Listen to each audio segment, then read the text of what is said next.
Hello, this is Chira Kiranmay, and in this video we are going to examine Shira cranial Kiranmai, and I'm nerves. second year medical student. What is your name? My name is Radhanaran Reddy. What is your age? 43 years. Do you have any pain in your head or ears, cheeks, or anywhere in your face? Back, neck pain. Okay. Um, Today I'm going to examine your cranial nerves. Is that okay with you? Okay. That includes checking your eyes, forehead, cheekbones, and nose, mouth, and everything. Is that okay? Okay. Thank you. Let's proceed. Test the sense of smell by presenting the patient with familiar non-irritating odors. First, make sure that each nasal passage is patent by compressing on one side of the nose and asking the patient to sniff through the other. Then ask the patient to close both eyes and occlude one nostril and test smell in other with substances like cloves, coffee, soap, or vanilla.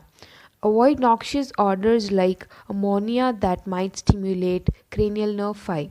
Ask the patient to identify each odor. Test smell on the other side. Normally, the patient perceives odors on each side and identifies them correctly. Visual acuity.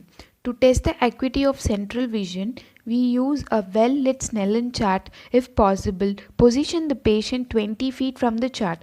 Patient who wear glasses other than for reading should put them on. Ask the patient to cover one eye with a card to prevent looking through the fingers and to read the smallest line of print possible. Coaxing to attempt the next line may improve performance. A patient who cannot read the largest letter should be positioned closer to the chart. Note the intervening distance. Identify the smallest line of print where the patient can identify more than half the letters. Record the visual acuity designated at the side of this line along with the use of glasses if any. Visual acuity is expressed as two numbers. The first indicates the distance of the patient from the chart, and the second the distance at which a normal eye can read the line of letters.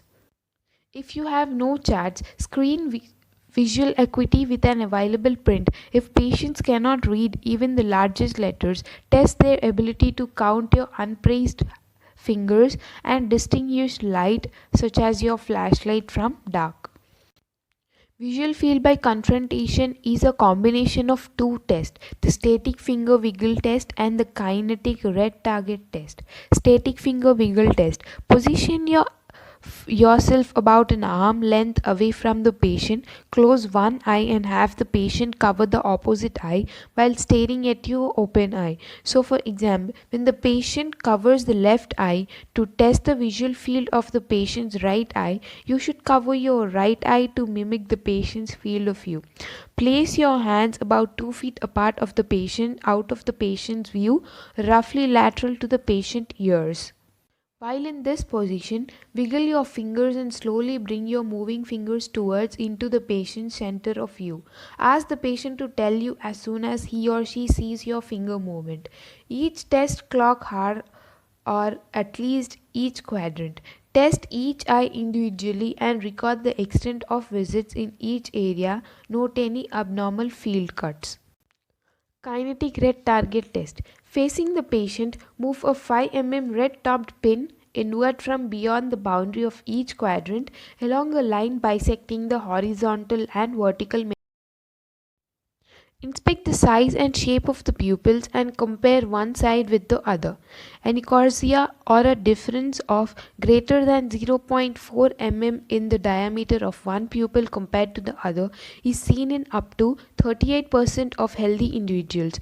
The test the pupillary reactions to light.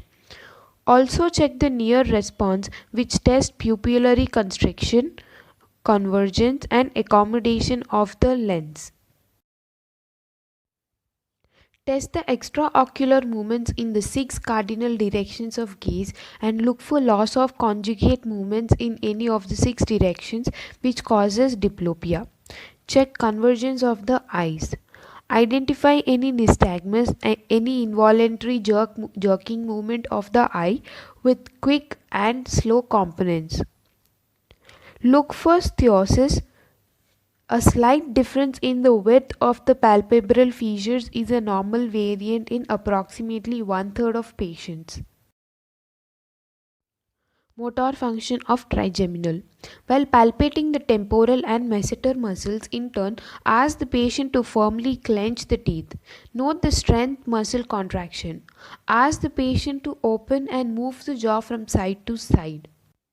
Sensory function of trigeminal.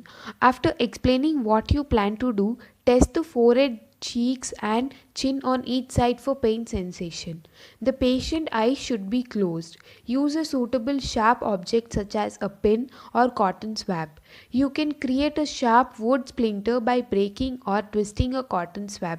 To avoid transmitting infection, use a new object for each patient. While testing occasionally, substitute the blunt end for the point or as a contrasting stimulus. Ask the patient to report whether each stimulus is sharp or dull and to compare sides. Corneal reflex. Test the corneal reflex. Ask the patient to look up and away from you and approach from the opposite side, out of the patient's line of vision. Avoiding the eyelashes, lightly touch the cornea, not just the conjunctiva, with a fine wisp of cotton. If the patient is apprehensive, touching the conjunctiva first may be helpful. Inspect for blinking of both eyes, the normal reaction of this stimulus. The sensory limb of this reflex is carried in cranial nerve 5 and the motor response in cranial nerve 7 on both sides. Assess the hearing with the whispered voice test. Ask the patient to repeat numbers whispered into one ear while blocking or rubbing your finger next to the contralateral ear. If hearing loss is present, determine if the loss is conductive from impaired air through ear transmission or sensorineural from damage to the cochlear branch of cranial nerve 8. Test for air and bone conduction using the Rinne test and lateralization using the Weber test.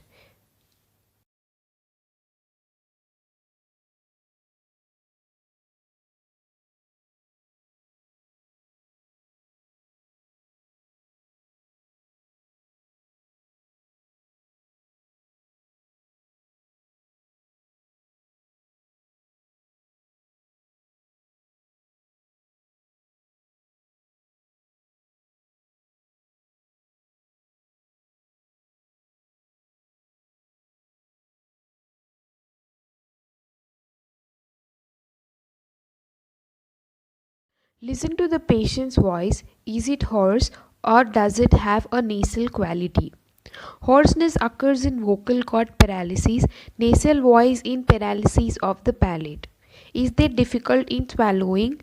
Difficulty swallowing suggests pharyngeal or palatal weakness.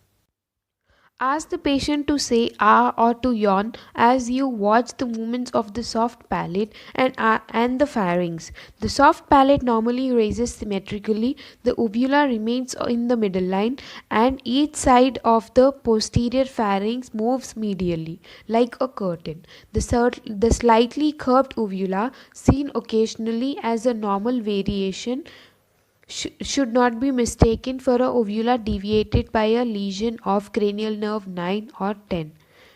The palate fails to raise with a bilateral lesion of cranial nerve 10 in unilateral paralysis. Warn the patient that you are going to test the gag reflex, which some patients may refuse. This reflex consists of elevation of the tongue and soft palate and constriction of the pharyngeal muscles. Stimulate the back of the throat slightly on each side in turn and observe the gag reflex. This reflex is determined in many normally healthy people.